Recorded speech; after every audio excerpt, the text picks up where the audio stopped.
আসলে এই বিষয়টা পাচারের বিষয়। এই বিষয়টা বাংলাদেশ ব্যাংকের মাধ্যমে অনেক আগের ঘটনা, অর্থাৎ 18 সনে, সম্ভবত 18-19 সনে উনি ওই সময় ওইটার ডিরেক্টর ছিলেন। আমি যতটুকু ওনার সাক্ষাৎকারের মারফত জানতে পারলাম, 18 সনে যদি টাকা পাচার হয়ে থাকে, এই বিষয়টা 2026 সনে কেন আইসা পেপারে আসলো? এক। নাম্বার দুই, উনি এই সময় ডিরেক্টর ছিলেন এবং উনি সম্ভবত এমডি থেকে রিজাইনও করেছেন, কারণ তার উপরে কতটুকু সেটার বর্তায় সেটা আইনগত বিষয়। নাম্বার থ্রি হয়েছে যে এই বিষয়টা উনি এখন মাননীয় মন্ত্রী, ওনার বিরুদ্ধে কোনো নিউজ করার আগে এই পত্রিকা কিংবা মিডিয়া অবশ্যই একটু যাচাই বাছাই করে করতে হবে। যেহেতু যাচাই বাছাই না করে একটা ক্ষতিপূরণ মামলা কিংবা মানহানির মামলা করা উচিত। এটা মামলা না করলে এটা নিয়ে বাজারে কথা উঠবে যে কিরে ঘটনাটা কি ঘটলো আসলে। তা আমি মনে করি যে মাননীয় মন্ত্রীর পক্ষে যারা আছেন এবং ওনার পিএস সহ তারা এই কাজটা করা উচিত। আমি মনে করি এত করে দলের ভাবমূর্তি সহ ওনার ভাবমূর্তিও উজ্জ্বল হবে, দল সেফ জোনে থাকবে। আর এই ধরনের মিডিয়া এখন তো চায় তাদের কাটতি বাড়ানোর জন্যে, যে কাজটা সম্ভবত এশিয়া পোস্ট কিংবা আগামী সময় এই দুইটা পত্রিকাতে করেছে। তো এটার বিরুদ্ধে মামলা করলে কোর্টে সেটা ডিসাইড করবে কে সত্য কে মিথ্যা। তবে আমি যতটুকু জানি মন্ত্রী সাহেব উনি যেহেতু এই কোম্পানির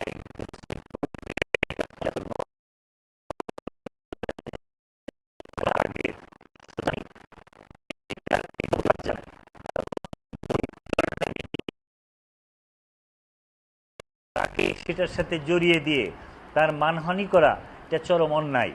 আর কোনো কারণে আপনি যদি মনে করেন উনি অপরাধী হয়ে থাকে, উনি টাকা পাচার করে থাকে, দেশের আইন আছে। আপনি বাংলাদেশ ব্যাংকের আইনের কথা বলেছেন, বাংলাদেশ ব্যাংকের আইন আছে। আর সর্বোপরি আমাদের যিনি প্রধানমন্ত্রী উনি এই বিষয়গুলোতে খুব সিরিয়াস, খুব শক্ত হাতে উনি দেখছেন। উনি এই বিষয়টা বিন্দুমাত্র যদি প্রমাণিত হয় উনি কাউকেই ছাড় দেবেন না। সে আমি জেলা পরিষদের প্রশাসক হই, উনি মন্ত্রী হোক কিংবা আরও মন্ত্রী হোক। আপনি জানেন যে গত 17-18 মাসে উনি স্ট্যান্ডিং কমিটির নেতাদেরকেও শোকজ করেছেন এবং উনি দলের কর্মকাণ্ডের জন্য কত বড় বড় নেতাকে শোকজ করেছেন সেটা বললে নাম শেষ করা যাবে না।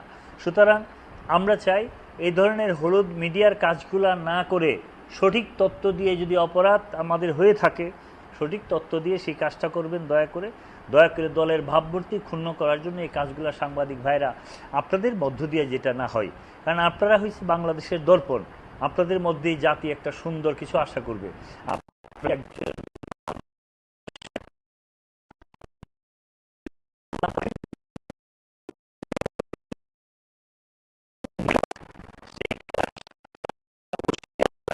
স্যালুট দিব এবং আপনাদেরকে সমর্থন দিব, আপনাদের পাশে থাকব। অবশ্যই আপনারা কোনো দুর্নীতিবাজের পক্ষে কখনোই কলম ধরেন নাই, আপনাদের মাধ্যমে সেই কাজটা হবে না।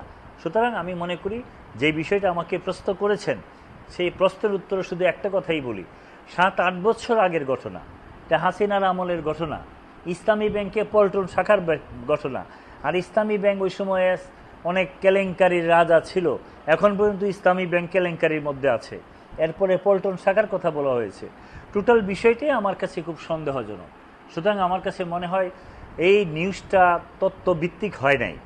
এটার যদি তারপরে মানহানির মামলা হয়, আমি শুনেছি মানহানির মামলা হবে, হইলে তারপরে কোর্ট সেটা যাচাই করবে। আর যারা নিউজ করেছেন সেটা তাদের ম্যাটার। তবে আমারও অনুরোধ থাকবে, এই ধরনের নিউজ করে একটা সরকারের ভাবমূর্তিকে ক্ষুণ্ণ করার জন্য যদি করে থাকেন সেটা ভুল হবে। সেটা একটা নির্বাচিত সরকার, 16 কোটি মানুষের সরকার, শত শহীদের রক্তের উপর দাঁড়িয়ে একটা সরকার।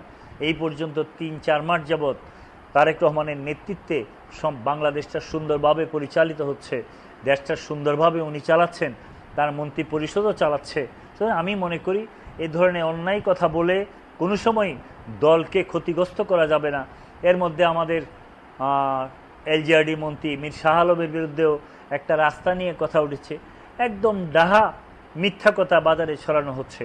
আমি মনে করি আমাদের এই কর্মকাণ্ডগুলো যে সাংবাদিক ভাইরা জড়ান, প্লিজ আপনাদের অনুরোধ থাকবে একটু যাচাই বাছাই করে সেই কাজগুলো করেন, যাতে করে আপনাদের সাংবাদিকদের উপরেও মানুষ আস্থা রাখতে পারে।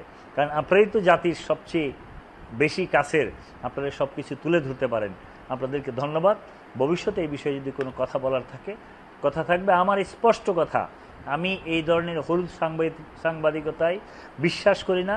তবে যদি কোনো তথ্য থাকে অবশ্যই সরকার সেটাকে তদন্তের আওতায় এনে সেই বিষয়টা বিবেচনা করবে। ধন্যবাদ আপনাদের।